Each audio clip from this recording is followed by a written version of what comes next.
Well, it wasn't raining on the 15th of April 1912, but the passengers of a ship called the Titanic could have been forgiven for thinking that it was, as it seemed that the vessel they were standing on had just stepped in a gigantic puddle.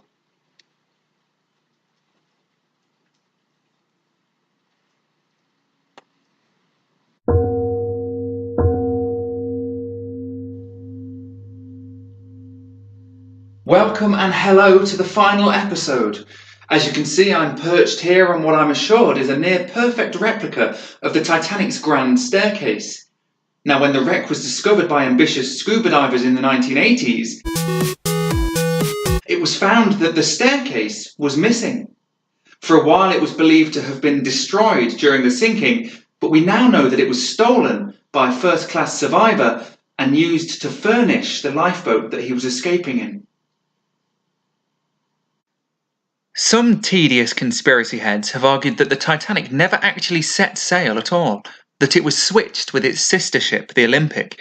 This groundless theory has been debunked time and time again, but new evidence does suggest that the Titanic might have been swapped at the last minute with the Hindenburg.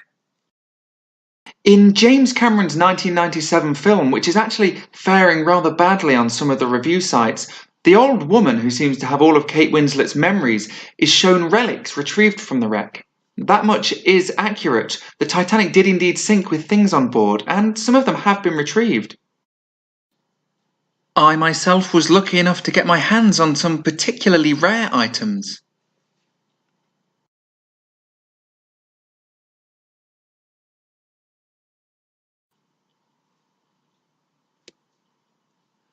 There's some debate between those who feel that the wreck should be honoured and respected as a gravesite, and those who say that it's fine to dive in and just take whatever you want.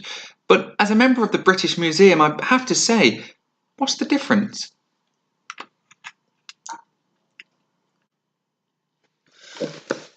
I'm here now on a laminate replica of the Titanic's boat deck.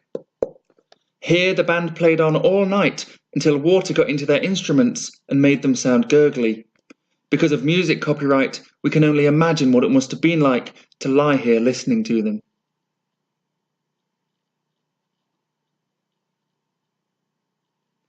Quite sad, actually.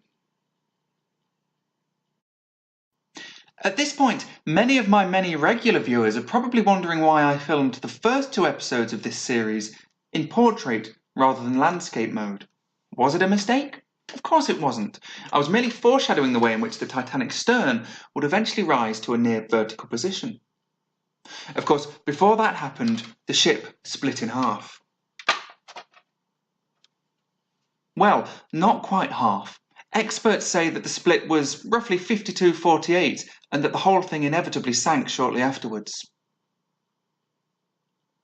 That's not how it broke, by the way. That's just because I haven't finished this model. Well, there we have it. In the end, the Titanic left us with more questions than she or it answered. But perhaps the most important question is this. Did the Titanic ever really exist? Or is it all just a comforting story we tell ourselves?